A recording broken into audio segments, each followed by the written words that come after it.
ఒక 10% గౌరవం ఉంటుంది మిగతా నియోజకవర్గాలు. అంటే తెలుగుదేశం ఎమ్మెల్యేలు ఉన్న చోట్లన జనసేన బీజేపీ వాళ్ళు ఎలా చూడబడుతున్నారు వాళ్ళతో పోల్చుకుంటే ఒక 10% బెటర్. అంతేగాని తెలుగుదేశం ఎమ్మెల్యేలు చూడబడినట్టు జనసేన బీజేపీ ఎమ్మెల్యేలు చూడబడట్ల అధికారులతో. అక్కడ మళ్ళీ తెలుగుదేశం ఇన్ఛార్జీల డామినేషన్ నడుస్తుంది. ఎక్కడో కొన్ని చోట్ల లైక్ పిఠాపురం లాంటి చోట్లను, లేకపోతే సత్యకుమార్ లాంటోడు బీజేపీలోను, ఆదినారాయణ రెడ్డి లాంటోడు, లేకపోతే జనసేనలో బొలిశెట్టి శ్రీనివాస్ లాంటోడు, సుందరపు విజయ్ కుమార్ లాంటోడు డామినేట్ చేయగలుగుతున్నారు.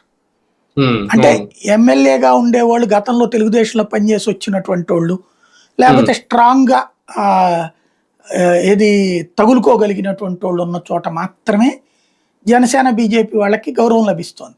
మిగతా చోట్ల అదేం రావించట్లా. అవును అవును. కానీ వెన్నుపోటు దినోత్సవం వైసీపీ నిర్వహించాలనుకుంటుంది. ఏడాదికే వెన్నుపోటుగా చూడొచ్చా ప్రజల్ని? వెన్నుపోటు పొడిచింది కూటమి ప్రభుత్వం. వాళ్ళకి ఏదో ఒక కార్యక్రమం కావాలి కదా, ఏం చేస్తారు, ఇంట్లో కూర్చోలేరు కదా. ఇంకోటి ఈ ఏడాదిలో ఏం చేయలేదు కదా, వాళ్ళు ఏడాదిలో చేసేసారు కదా. వాళ్ళు చేసేసారు కాబట్టి వీళ్ళు చేయలేదన్నది జనం దగ్గరికి తీసుకెళ్లే ప్రయత్నం.